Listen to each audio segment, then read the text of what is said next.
ना बातचीत है ना एक दूसरे को देखा हुआ है, तो फिर ये दोस्ती तो नहीं है ना। जिस तरह नबी नहीं है, नबूवत का दावेदार है, उसको काफिर कहते हो ना, उसके मानने वाले को भी काफिर। और वली नहीं है, वलायत का दावेदार है, काफिर नहीं कहेंगे उसकी जुबान की वजह से, लेकिन वो काफिर से कम भी नहीं है।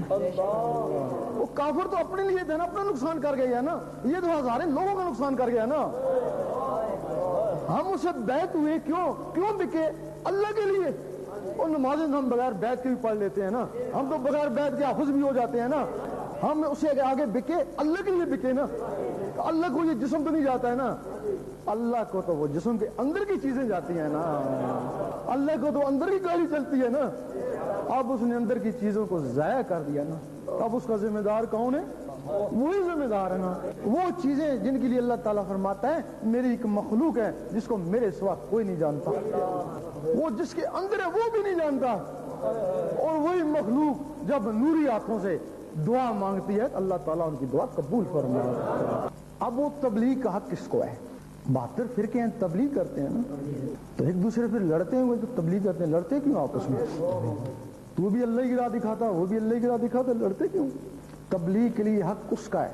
कुरान मजीद खुद फरमाता है हुदल लिल मुत्तकीन, हिदायत हूँ पाकों के लिए। उसके लिए पहले पाक होना पड़ता है। एक हदीस शरीफ में है कि कुछ लोग कुरान पढ़ते हैं, वो उनके ऊपर लानत करता है। हम कहते हैं काफिरों के लिए होगा, नहीं, जिसका नफ्स हमारा है वो नापाक है। अगर तेरे अंदर कुत्ता है तू नापाक है। एक जगह है कि जिस घर में कुत्ता हो वह रहमत के फरिश्ते नहीं आते। इस कुत्ते ने कहा वो कुत्ता मैं नहीं, और तू क्यों नहीं? वो कुत्ता तो आदम अलैहिस्सलाम की हिफाजत के जन्नत में बनाया गया था, आज तक वो आदमी की हिफाजत कर रहा है ना, उसका क्या कसूर है? अब अगर उसको तू गली के कोने में बांध के आएगा तेरी हिफाजत क्या करेगा? वो कुत्ता नहीं, ये कुत्ता। मुजद्दिद साहब ने फरमाया मकतूबात शरीफ में कि मुब्तदी को चाहिए कि पहले अल्लाह का जिक्र करे। कुरान उन लोगों के पढ़ने के काबिल नहीं है जिनके नफ्स कुत्ते हैं। फरमाया है कि पहले नफ्स को पाक करे फिर कुरान पढ़े, फिर हिकलमा फिक्रिया 100 साल की इबादत से बेहतर है। अभी तू कुरान रटता है, किताब समझता है, फिर कुरान तेरे अंदर जाएगा, एक एक आयत के ऊपर तू गौर करेगा ना। हुदल लिल मुत्तकीन, जो लोग पाक हुए उन्होंने कुरान से हिदायत पाई और काफिरों को भी मुसलमान बनाया। और जिन लोगों ने पाक हुए बगैर कुरान से हिदायत पाने की कोशिश करी वही गुमराह हुए, उन्होंने 72 फिरके बनाए।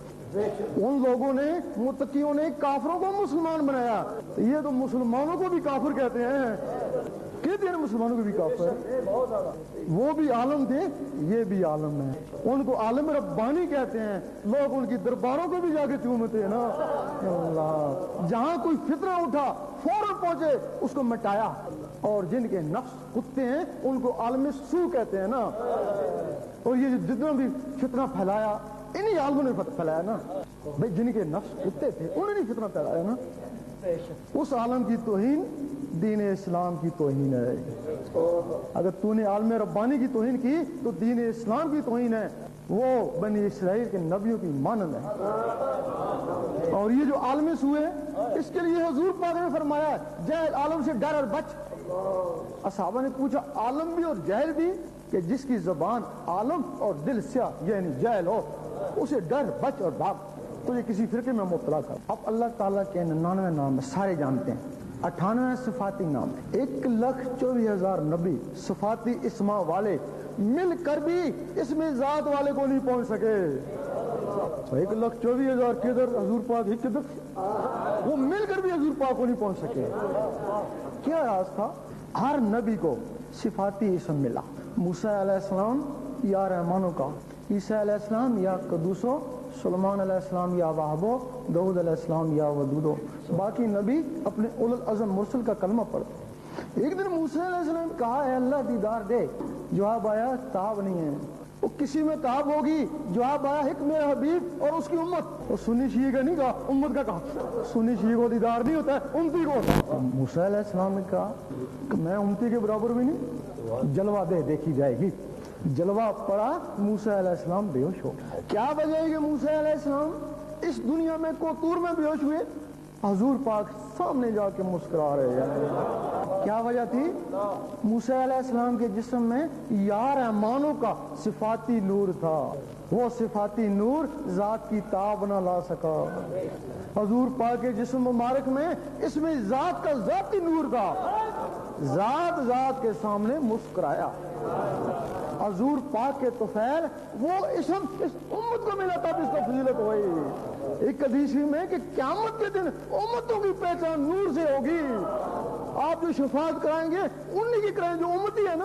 یہ یا رحمانوں سے چمک رہے ہیں موسیٰ علیہ السلام کی امت, یہ یا ودودوں سے چمک رہے ہیں داؤد علیہ السلام کی امت, اور یہ جو اللہ سے چمک رہے ہیں یہ حضور پاک کی امت ہے.